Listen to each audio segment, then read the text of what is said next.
Hai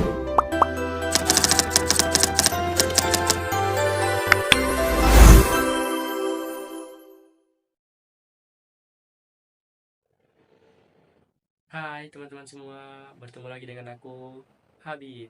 Nah, perkenalkan nama lengkap aku itu Muhammad Habib Pratama dengan NIM 2414040550021 dari BK kelas A angkatan 2024. Nah, teman-teman semua pernah nggak sih berpikir kalau setiap keinginan yang kita inginkan itu tidak bisa kita wujudkan semua? Nah, itu semua itu ada penyebabnya loh. Tapi apa ya? Nah, mari kita cari tahu semuanya melalui penjelasan teori, yaitu teori psikoanalisis. Teman-teman, kita semua kan sudah tidak asing lagi dengan istilah ego, tapi bukan egois loh.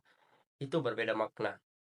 Nah, sebelum kita membahas lebih jauh apa itu ego, kita perlu mengetahui bahwa ego itu mempunyai pasangan loh.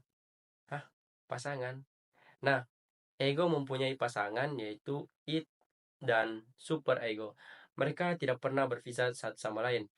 Dan mereka ini menjadi poin utama dalam teori psikoanalisis ini, yaitu id, ego, dan super ego yang diciptakan oleh Sigmund Freud. Apa sih ketiganya itu? Kita bahas satu-satu. Id. Id itu dorongan dari dalam diri kita yang mengatur keinginan kita. Lalu yang kedua, ego. Ego itu yang memikirkan apakah keinginan itu masuk akal, realistis, ataukah tidak realistis. Nah, yang ketiga, super ego. Super ego itu berisikan nilai moral, aturan, dan ajaran yang kita dapatkan dari lingkungan kita, dari orang tua, dan juga dari agama. Nah, kita ganti deh sebutan id, ego, dan super ego. Id itu kita sebut sebagai si mau selalu benar, ego itu kita sebut sebagai si penengah yang realistis, dan super ego kita sebut sebagai polisi moral. Kita sebutkan dan jelaskan dengan contohnya deh. Itu kan dorongan dari dalam diri kita. Jadi itu tidak mempedulikan apakah itu keinginan yang benar atau salah. Mereka tidak akan peduli dengan aturan di sekitar kita. Contohnya, ketika kalian sedang lapar dan kalian itu sedang diet, terus di tiba-tiba kalian bertemu dengan makanan favorit kalian, it akan berkata, makan aja, itu kan enak. Kan padahal kalian lagi diet. Lalu yang kedua, ego. Ego itu yang memikirkan keinginan it. Apakah keinginannya itu masuk akal, realistis, atau masuk akal kah? Nah, ego itu sangat memikirkan kenyamanan dari dalam diri kita. Dia tidak ingin merasakan yang namanya rasa bersalah bagi diri kita. Contohnya, ketika kalian ingin membeli baju yang sangat mahal, namun kalian belum gajian, ego akan berkata, tunggu gajian dulu, baru kita beli.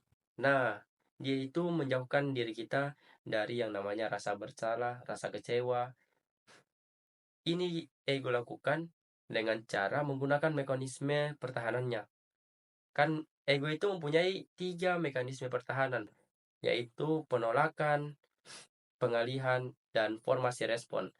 Penolakan itu dia menolak keinginan it apabila itu mengancam, apabila itu tidak realistis. Nah, pengalihan sama, dia mengalihkan keinginan it apabila keinginan it tadi itu mengancam diri kita.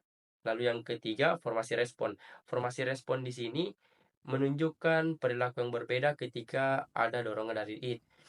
Misalnya, saat kita sedang sangat marah, tetapi kita tetap berperilaku baik dan bersahabat. Itu kita lakukan seakan-akan untuk melindungi hati seseorang agar mereka tidak merasa tersinggung. Nah, itu ego lakukan untuk menghindarkan diri kita dari yang namanya rasa bersalah. Terus yang ketiga, super ego atau si polisi moral. Super ego di sini berisikan nilai-nilai moral, aturan, dan ajaran yang kita dapat dari lingkungan sekitar kita, dari orang tua dan dari agama. Misalnya nih, Ketika kita sangat lapar, tapi id itu mendorong kita untuk mencuri agar kita tidak lapar. Nah, di sini tuh super ego mengingatkan bahwa dalam ajaran yang telah kita dapatkan, mencuri itu dilarang. Nah, kita buat ilustrasi kecil-kecilan ya biar lebih memahaminya lagi. Bayangkan ketika ada seorang anak yang bernama Budi sedang bersama ibunya ke supermarket. Nah, di tengah jalan, waktu di supermarket, Budi melihat banyak sekali permen yang enak. Nah, muncullah dorongan dari dalam diri Budi, yaitu id, yang berkata bahwa ambil permen itu sekarang, aku ingin memakannya, itu enak. Nah, super ego di sini mengatakan dan mengingatkan bahwa kita tidak boleh meminta-minta dan mengambil tanpa izin. Itu ajaran dari ibu. Nah, ego di sini berusaha mencari solusi. Bagaimana caranya mendapatkan permen itu? Nah, ego menghasilkan solusi yang terbaik, yaitu bagaimana kalau aku minta izin dulu dengan ibu. Ketika ibu sudah mengizinkan, maka aku akan mengambil permen itu. Jadi, kesimpulannya, it itu mengambil keputusan tanpa berpikir panjang. Ego memikirkan solusi yang terbaik untuk mendapatkan keinginan it itu untuk mewujudkannya. Dan super ego mengingatkan apakah keinginan it itu sesuai dengan moral, nilai, dan aturan ataukah tidak. Nah, itu aja pembelajaran kita hari ini. Sekian dari saya. Assalamualaikum warahmatullahi wabarakatuh, and see you next time.